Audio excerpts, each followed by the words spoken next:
topics and opinions expressed in the following show are solely those of the host and their guests and not those of W4CY Radio, its employees, or affiliates. We make no recommendations or endorsements for radio show programs, services, or products mentioned on air or on our web. No liability, explicit or implied, shall be extended to W4CY Radio or its employees or affiliates. Any questions or comments should be directed to those show hosts. Thank you for choosing W4CY Radio.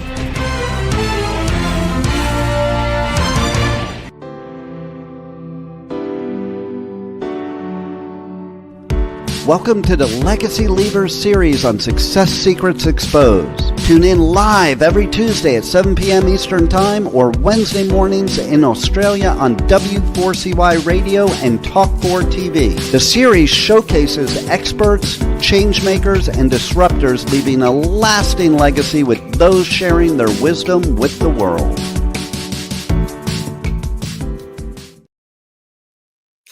Good morning, good afternoon, and welcome to you all to another episode of Success Secrets Exposed.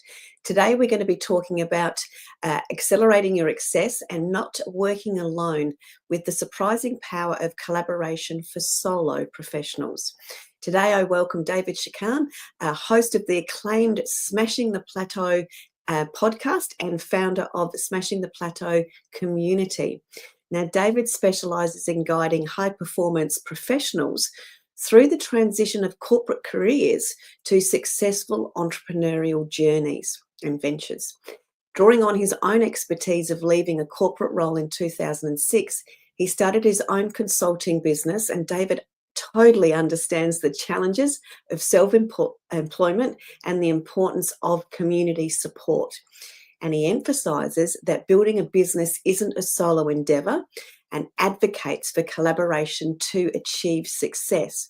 So today we're going to be discussing insights on navigating uncertainty, leveraging community, and doing more of what you love whilst getting paid what you're worth. So please help me welcome to the show, David. Thank you, Sally. Great to be here. Thank you so much for joining us today. I really appreciate you coming on and sharing your insights. This is a topic that I'm sure our community will find highly valuable.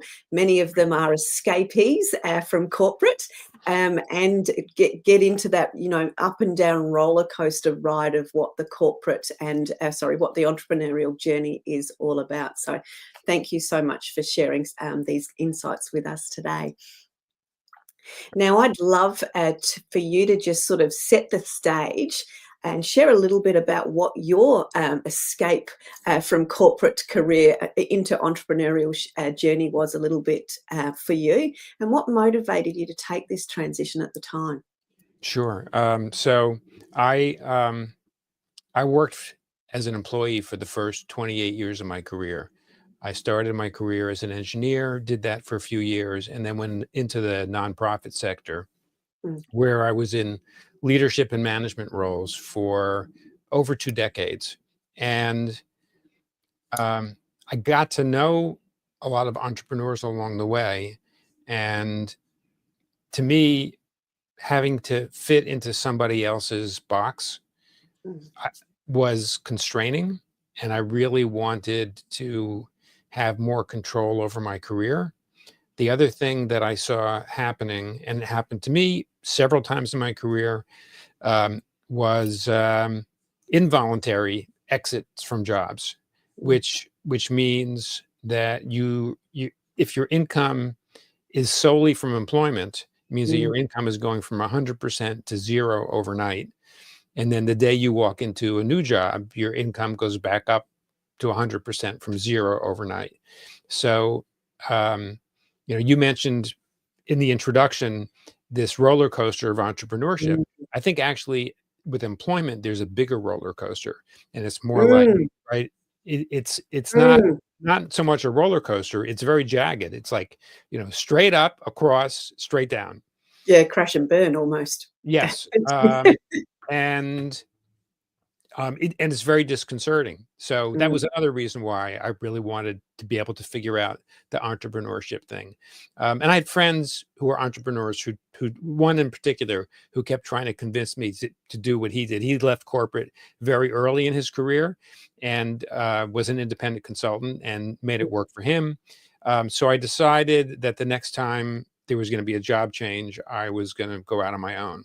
And the Mm, interesting thing is, when I did it, um, many of the people that I knew thought thought I was crazy, and B, they really just didn't understand why I was doing something that appeared to them to be very nonlinear. mm, mm. Yeah. Yeah, absolutely, and yeah, God, God bless those around us that know us as one thing and like us as that one thing, and don't understand what's the reasoning behind Yes. why we're wanting those change. And the freedom and the flexibility is often the biggest calling card, and the thing that you hear entrepreneurs say that they're seeking and looking for, and it's often the thing that then becomes the tricky thing to get when they get into their own business, and that's often systems related, and I know we'll dive into that a little bit later. Yeah, that's I true. just yeah, wanted to come back to the fact that you had an entrepreneurial friend that had been trying to talk you into doing it for a number of years earlier. What back at that point, because I think this is very relevant to a lot of people that are sort of not quite ready yet. What do you think was just what was your pause point at that time? Was it a timing thing for you to then take that next step? And you obviously took that next step because there was going to be a change in your employment. Uh, that was obviously the catalyst this time. Was there something prior to that that was holding you back, or was it all sort of related to that opportunity there? Well, the continued employment was what held me back. Yeah. It's very nice to get a paycheck on payday, Yes. and I had expenses to pay, a family to support, Yeah. so there was a lot of resistance to trying to do something that seemed very bold, without a catalyst that kind of forced me to make a decision. Yeah, yeah. And when that catalyst occurred and you made that decision, what was your first steps to sort of come literally transition from that one spot? I would imagine, but having had an engineering background, you would have had a lot of thought processes, and you would have worked quite a game plan out prior to. What were your steps? Well, some of it was well planned and some of it was not, which is what often happens. So I did start telling people that, and I had left the nonprofit sector. So I Mm, told people I was now a nonprofit management consultant. And I didn't really have a clear game plan as to how I was going to get clients.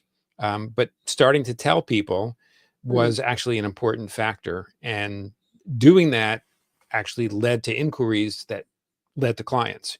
Um, right. So just talking about it to um, people I knew, and also the right people, was really helpful.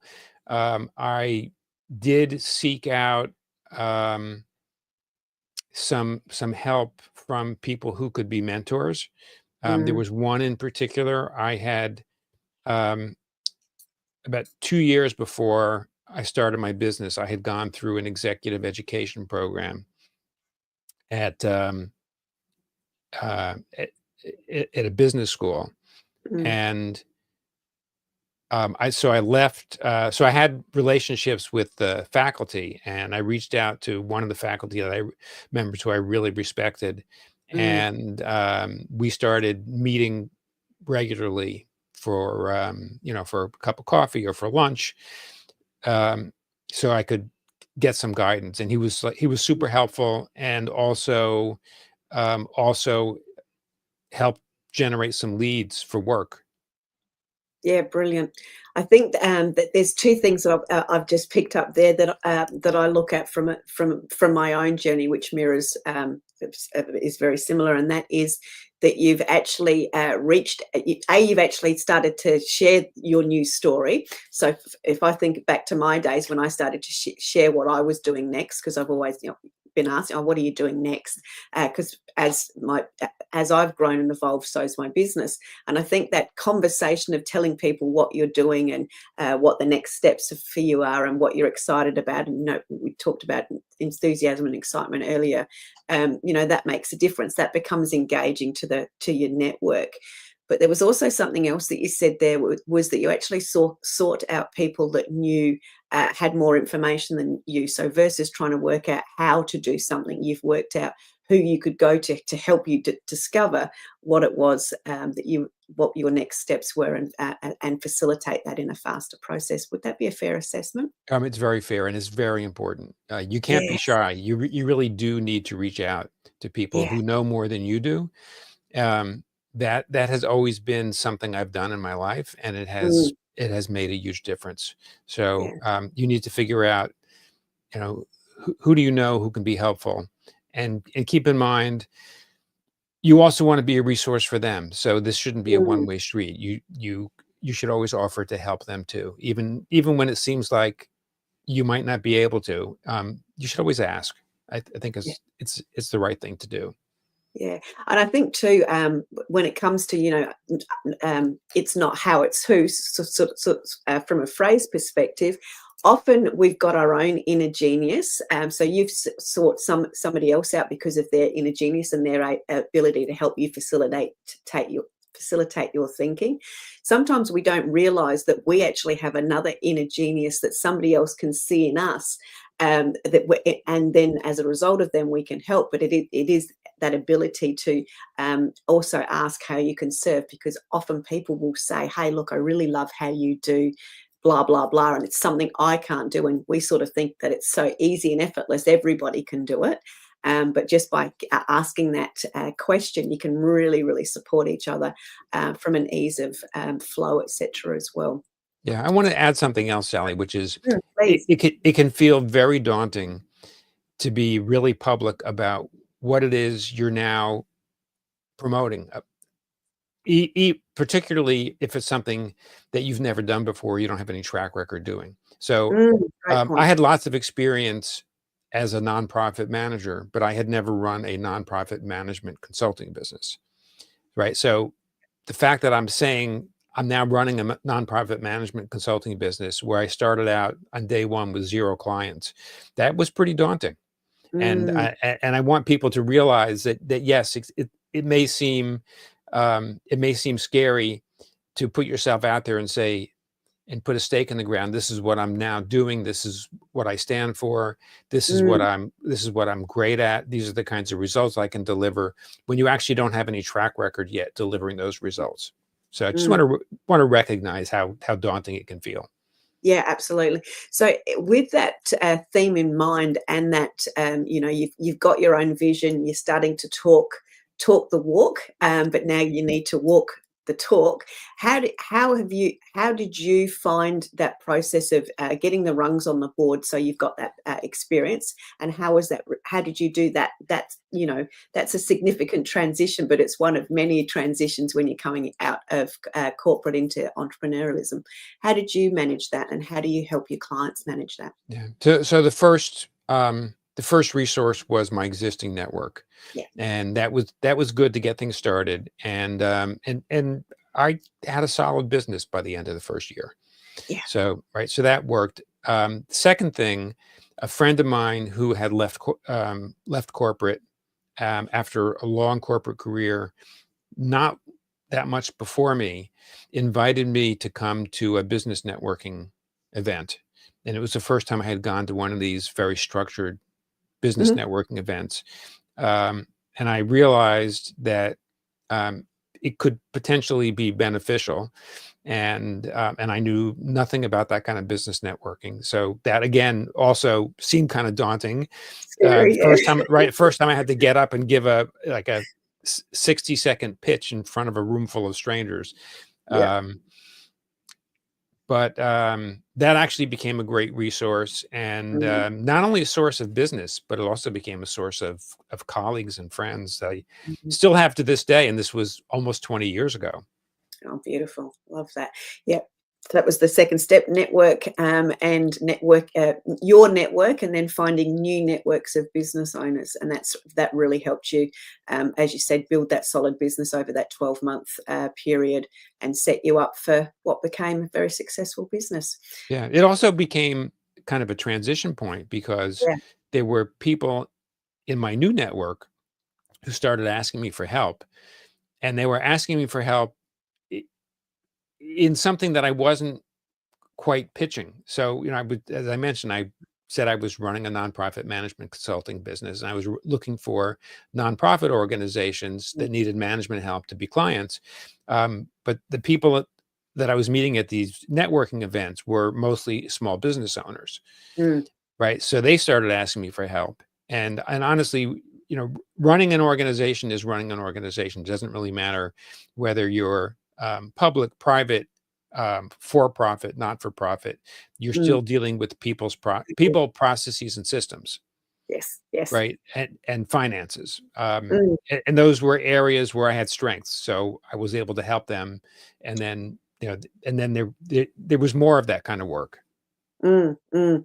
So this is, and now we're getting into the genius of Smashing the Plateau, and the community that you've created. But I'm just going to bring that back to we've been starting to move into that, the power of the community, and not clearly the all of the opportunities that arise when you're no longer doing it alone.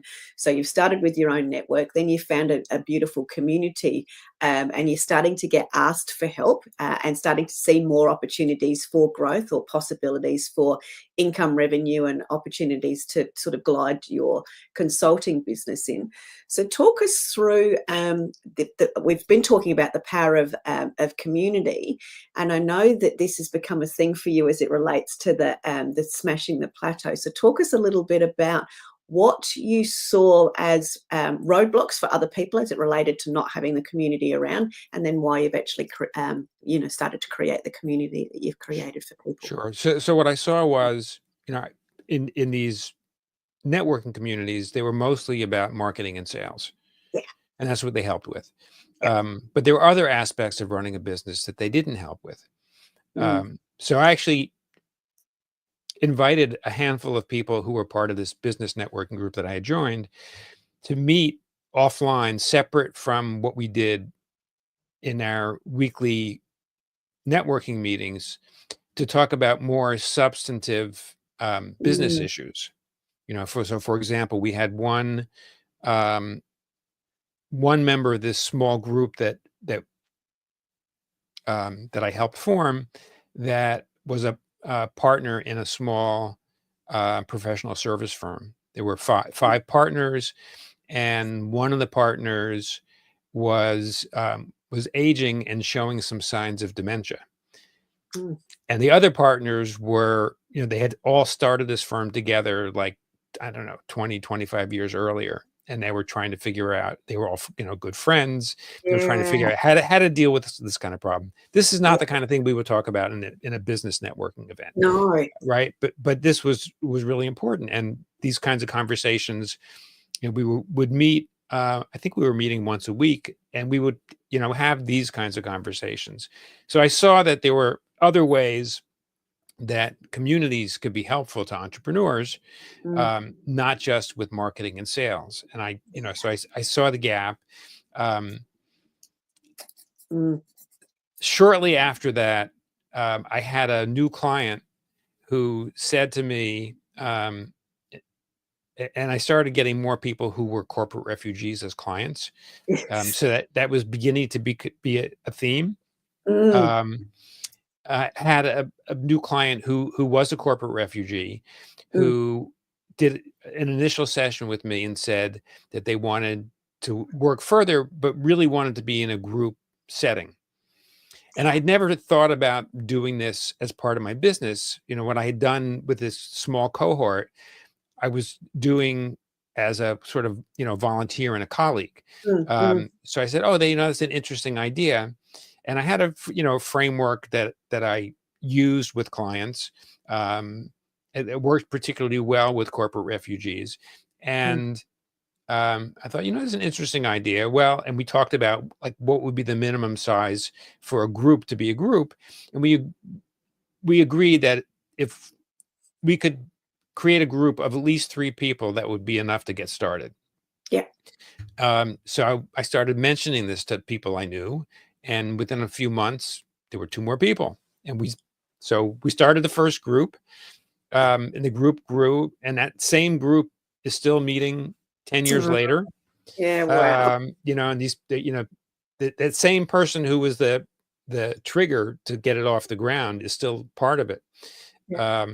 And then we expanded 3 years ago into a bigger community that Yeah. has room for greater growth and greater interaction. But the same principles apply about peer support, um, not judging other people, being a safe space, having a Mm, place where you can um, talk about what your plans are, get some feedback, have some accountability. mm, They're very basic principles, but like we know what we know and we know what we don't know. The mm. biggest challenges in business and life are what we don't know that we don't know.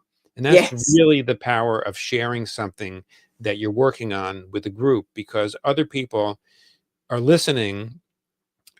And there's sort of two things that happens when you explain what you're planning, what you're working on, or what you're challenged with other people. It helps you sort of articulate Yeah. what the challenges are. It helps you focus on it, and you realize where you may have some gaps just by the process of explaining it.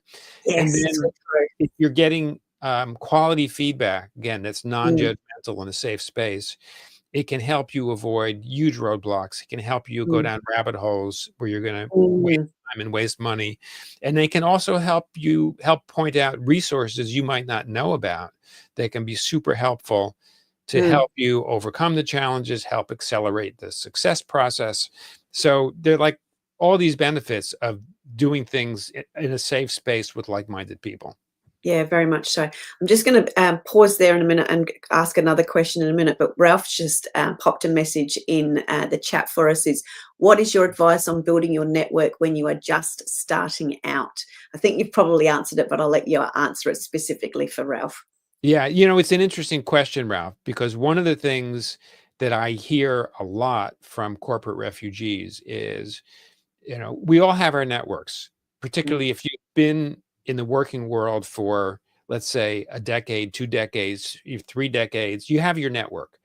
But as an entrepreneur, the network that you had in corporate might not be the best network to get you to the next step. So mm, what you need to think about is, who are the kinds of people that may have similar kinds of challenges? They may be in different industries, they may be at different stages in business, mm, but challenges when it comes to the basic things that I mentioned earlier that are part of running an organization, whether it's an mm, organization of one or organization of many, people, processes, systems. Who are the people that are like if you're the CEO of your business, who are the people who are in that same seat in their business? mm, And um, who do you think you might have some synergy with? Who are the people that you might be able to help on some issues, and they might be able to help you on other issues? mm. And start to talk to them. And you could feel things out and see whether conversations around what is keeping you up at night Mm, is something that you have in common with them. mm. Yeah, very true. And then would be finding the right sorts of business networks to find all those opportunities and networking opportunities as well. So a two-layered approach based on what we talked about: understanding your own network and the opportunities you can find in your own network, and the one-away opportunities from that network, and then looking at what business organisations or associations might have networking that you might be able to tap into to find some of those people as well. Yeah, and one thing to keep in mind is when you're interacting with somebody in a networking setting, there are givers, there are takers, and there are exchangers, Thank you so much. right? Keep going. Yep. Yeah. So Please. obviously, when you're trying to network with the takers, you're not going to get very far, and that's not going to be helpful to you. That's very one-sided. It may not seem like it has a similar kind of challenge, but if you're interacting with people who are just givers, that's also a problem, Mm, because people need to feel comfortable accepting help, and mm, humans naturally think about reciprocity. So you want to be able to help somebody who has helped you, or you may not be able to help them directly, but maybe you know somebody who can help them. So this, the idea of reciprocity is important. So I think about people who are natural exchangers, because that's where you and the other person or the other people in the network can really leverage all of your relationships and resources. Yeah, very well said. Thank you for taking the time and sharing that. Yeah, it's so important. I wanted to go back to what we were talking about with as it related to the community element and the shared knowledge, because one of the phrases I remember a mentor in one of my masterminds saying to me was, and what resonated more for me from a marketing perspective is, don't do your own marketing in your own mind. Because it's always, we get too close to it. And one of my sayings when I talk to my clients is, we can't read our own label when we sit inside our jar. So that shared knowledge and shared wisdom in a room, and as you said, the safe place, and not knowing what you don't know, and having somebody help you see something or articulating something you're working through. The power in just those elements alone in a supportive community really makes such a huge difference. And I know this is an area that you specialize in, and you help people to understand the role of collaboration and overcoming any plateaus that they maybe experience. So in that scenario, let's just talk about when people are feeling sort of stuck, or they've got a challenge, or they're needing to work through. How do you see your community operate when they've been working together for a while, and somebody comes and says, "Hey, I'm stuck here." How does the crowd rally and help that person move forward? Yeah, I see it, like in our community. I see it happen time and again when somebody new comes into a live session. And about half our sessions are focused on working on your business objectives and key results, because which is based on the overall structure that we use. Is you start with what's important to you, what your very big audacious goals are that are not metric driven. These are like, visionary things that are going to keep you going for the rest of your life. There'll always be more to do. But then you can break that down into metric driven objectives. We do it with 90-day objectives, because 90 days it's like meaty enough of a time that you can do something significant, but it's not so far out that it seems like you're never going to get there. And then we break that down and work on weekly activities and connecting with thinking partners around the weekly activities that are going to help you meet a quarterly objective. So in these sessions where we work on these key business objectives, when we have somebody new come into the sessions, our members are super generous to hear what somebody has to say about what they're working on, even if they haven't, like, they're not quite used to our structure, and they're not thinking quite the way our members think every time we have these sessions. But just, starting to talk about one particular challenge they have. I remember super generous at offering suggestions, offering some feedback, and sharing resources. So so I see this kind of happening over and over again. Yeah, it's certainly something that I see, and I think that's, you mentioned that, as humans we want to reciprocate and we want to be helpful and all those sorts of things, and in the right environment people can come together in that beautiful way. And I love, one of the things I love is, as you said, is that shared resources. And I always think of, who do you know, who knows who that knows who that knows who, and those opportunities really help to unlock and really kickstart a network and your own network. So another little tip there for Ralph as well, which is awesome. So thank you. So let's have a little bit of a talk now as it relates to the clients that come to you that are looking to take that leap or have taken that leap into entrepreneurialism.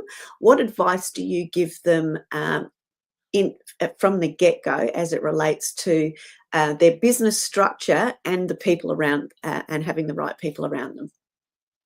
Well, it depends where they are in the process. So it's a very It's not linear, as you said before. well, it's not linear, and this is a very individual choice.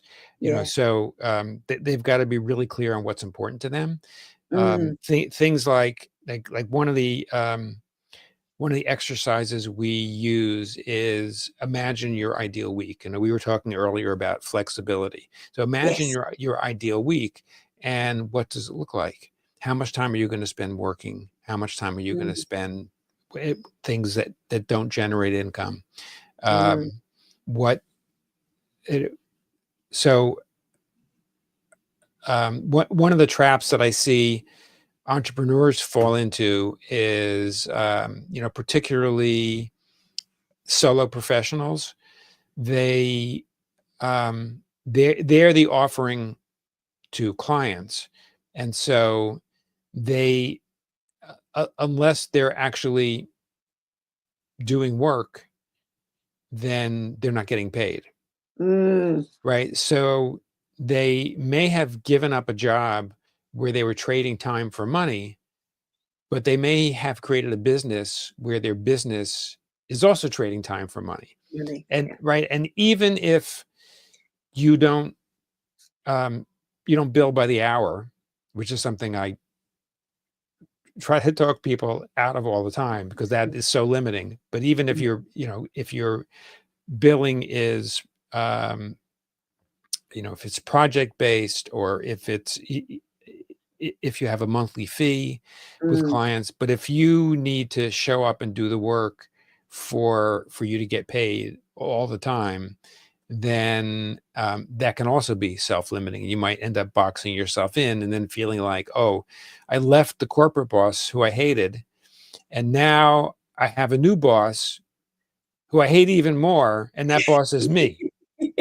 So yes. you got to be careful about what kind of business model you're going to Mm, pursue. So mm, think about things like how you want to spend your time, what's important to you. Think about um, in what it is you love doing most and you're most competent at doing, and who you want to serve. Think mm, about where there is also the greatest profitability. mm, mm, A lot of people who leave corporate um, don't like looking at numbers, and they're afraid to look at their bank account. They're afraid to look at their P&L. yes. But if you're running a business, you need to be profitable. Otherwise, you're probably just running a glorified hobby, Yes. right? Yeah. So Yeah. think about who that combination of what you love, what you're good at, who you want to serve, where there are opportunities to do it in a way that is as profitable as possible, where you can get paid as much as possible for the least amount of effort. Mm, Think about ways that you might be able to um, get paid without you being the one to always show up. right. So it could be hiring a small team, whether they're employees or subcontractors, to do some of the work. And again, I'm talking primarily about service-based businesses that are right going to be some kind of professional service. Mm, Um, right. Think about how you might leverage the benefits of a team.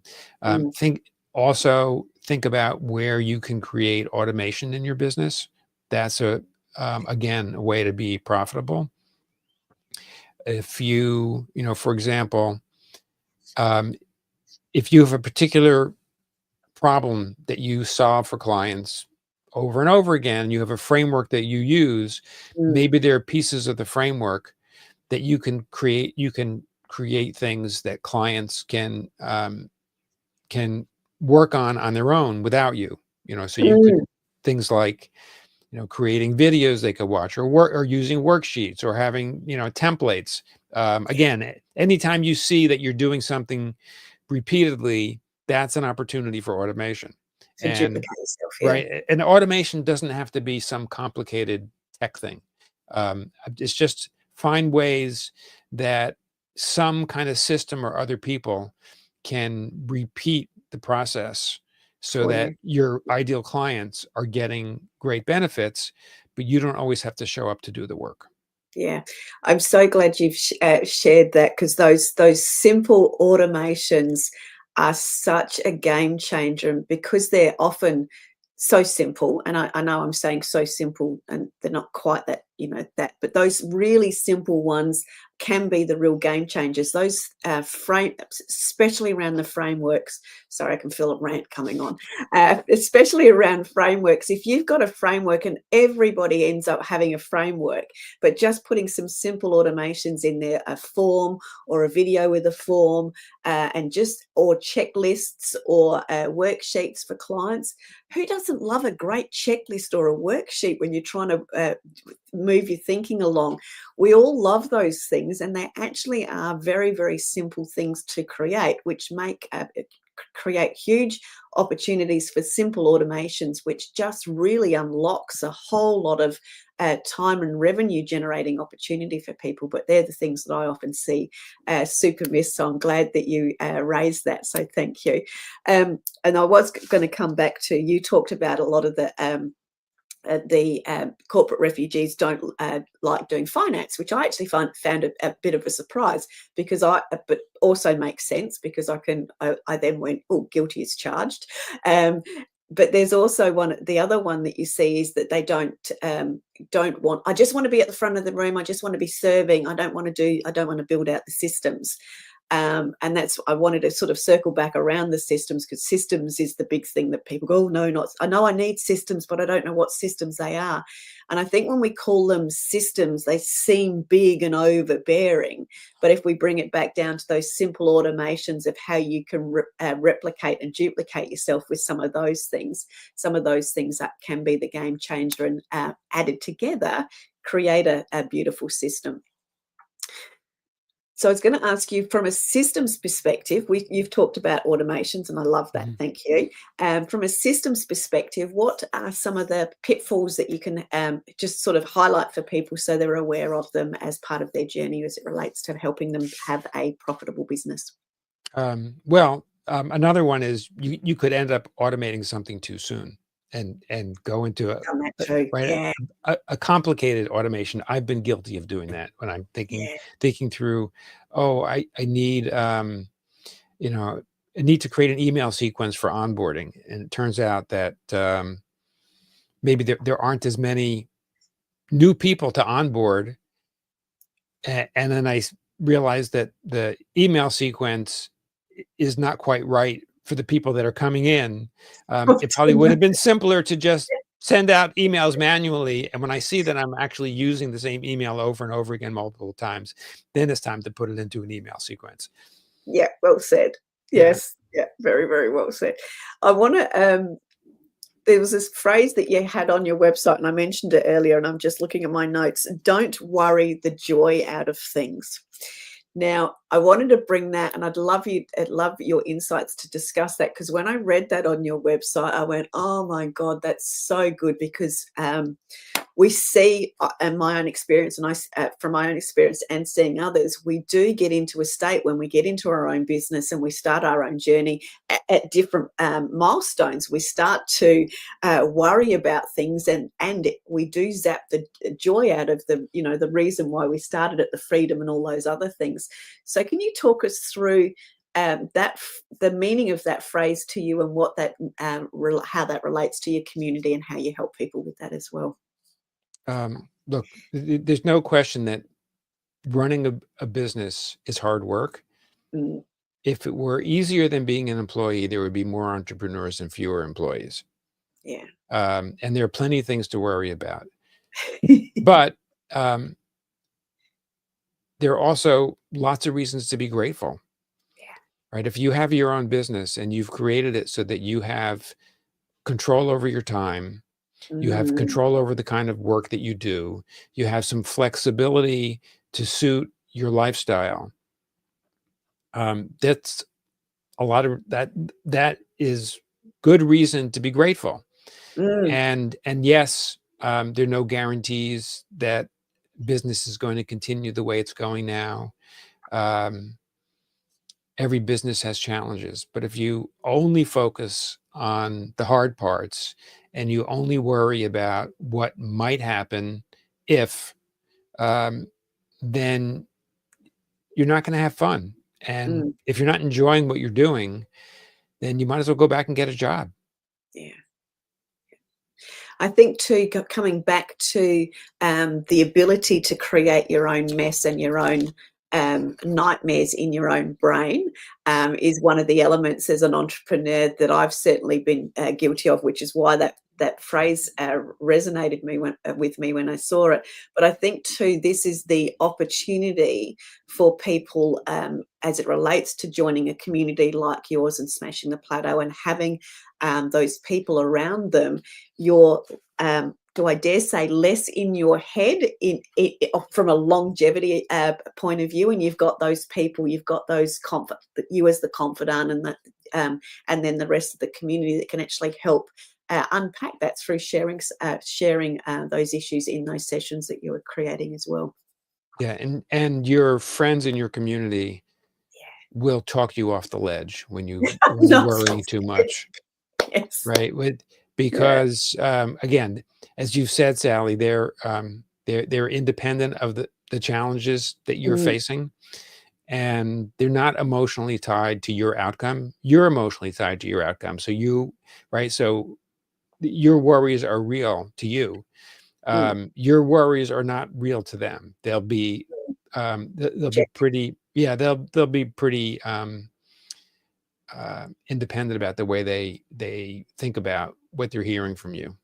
Mm. And I think too, we get stuck in our own store. I'm going to call it story patterns. And I've got a story of a girlfriend of mine, and I needed to borrow just something simple. It's not quite work related, but I wanted to asked if I could borrow her lawnmower because mine had blown up and I needed to do the lawn mowing.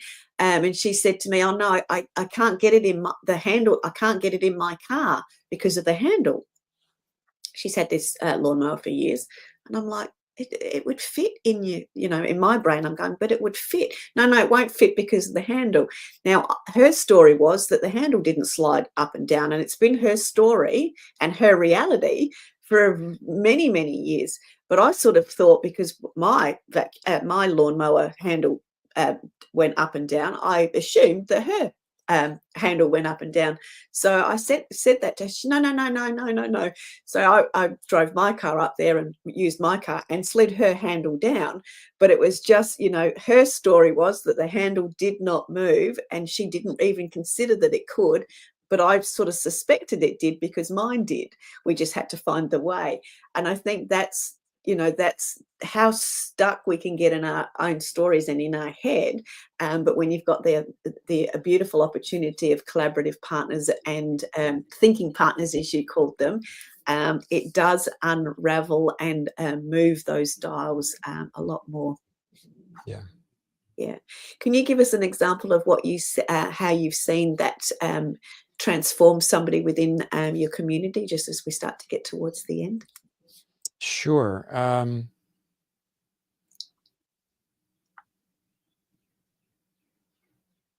Yeah, and I've seen this actually happen Mhm. many times. I think of one member of our community in particular who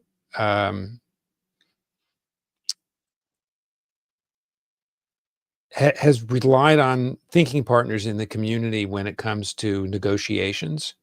Mhm. So things like negotiating a renewal contract with a client. I've seen this person kind of imagine and this is for an existing client, right? So a good client with a good contract. It's time to start thinking about renewing the contract for the upcoming term. Um,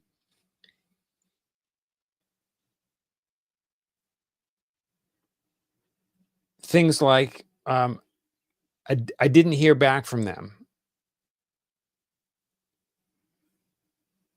Um, Maybe they don't like my work, Oh gosh, yes. right? Yeah. I've heard this like many times, or I've heard back from them, and it sounds like they want to reduce the scope of the work for next year. And, one of the questions I always ask is, okay, so what kind of communication did you receive? Mm. And usually it's something that is text-based, Mm-hmm. right? Where you can't really judge somebody's emotion. There's no nuance. Yes. And I'm like, I will say this, and I've heard, other people suggest things. Time to get on a call, Oh, yeah. right?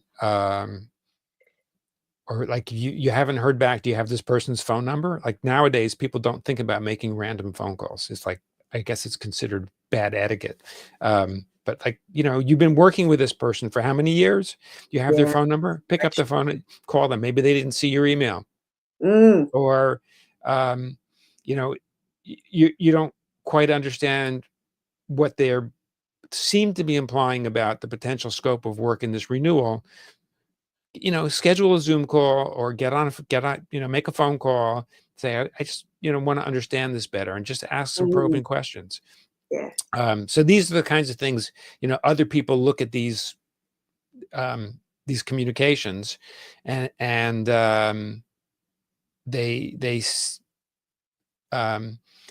they don't have the same emotional reaction of, maybe I'm not good enough. Yes. Yeah. Or I don't want to be a bother, or all those things. Right. But Or maybe the thing is they're reacting to, they think my fee is too high. yeah, Right. yeah, And 9 times out of 10, it's not it's because the not. fee is too high. It's something else. Yeah. And it's usually something really insignificant, and just, we've made what my mum used to say, a mountain out of a molehill. Exactly. Yeah, we've done all those sorts of things. Yeah.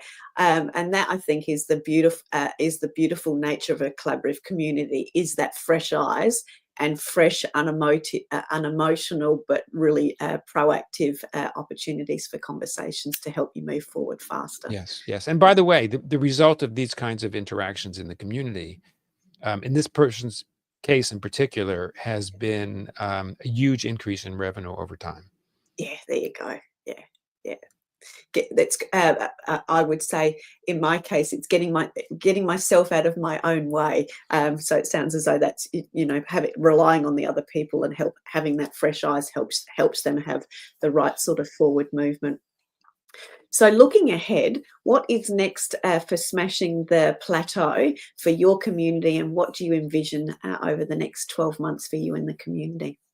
Well, one thing that has actually evolved from the community, something I hadn't thought about, Mm, because this is an online community, or was primarily an online community, and we have members from multiple places right now in the U.S. and Europe. mm. Um, I didn't think that there would be an appetite for doing things in person. Listen again. Yeah. And I'm based in New York, and we do have um, a fair number of people who are close by.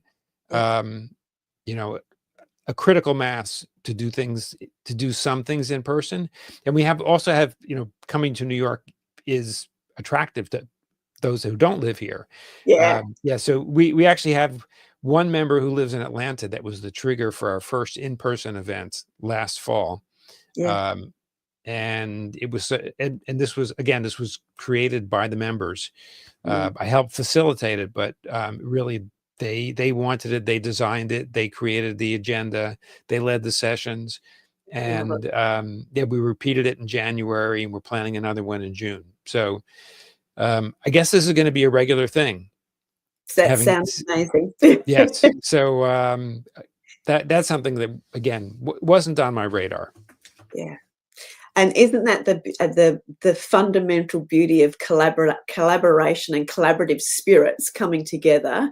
You talked about filling gaps before, but there's also those repeating themes that come up. And when people find the right thing, then they're going to elevate it. And that's obviously now what's happening with the community. They're enjoying it so much they actually want to meet in person, but they're actually wanting to meet the extended family, and they're I'm going to call it co-creating now, which Yeah. is just, that to me, that warms my heart, because that to me is the human spirit, it coming into business and community now. Yes. Yeah. Yeah, so that's awesome. And how can people best get in contact with you, David, as we get towards the last couple of minutes? They can go to smashingtheplateau.com. We have a contact form. You can put your information in there. You could also reach out to me on LinkedIn. I'm the only David Schreiner-Kahn in the world. Those are probably the two best places. Excellent. And they can also listen to your podcasts as well, and connect with you, as you said, on LinkedIn, and through the form on your website. Do you have any final closing words of wisdom that you'd like to share with the extended community that we haven't touched on today? Sure. Just remember, every individual has gifts. Every team has gifts. Every organization has gifts. When you share your gifts, the world prospers. Beautiful. That's just give me goosebumps.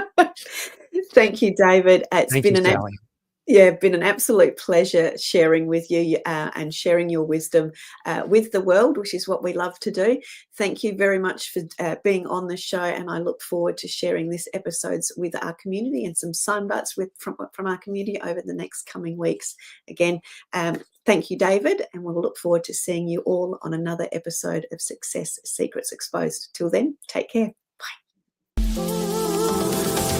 Remember, if you want to be sought after and sold out, as well as being known as the obvious expert in your industry, you need to speak with Sally, our host of Success Secrets Exposed. Sally is the founder of Monetize Your Content, a done-for-you content marketing agency that helps you be easy to buy. See you next week on another episode of Success Secrets Exposed. Tune in live every Tuesday at 7 p.m. Eastern Time or Wednesday mornings in Australia on W4CY Radio and Talk4 TV.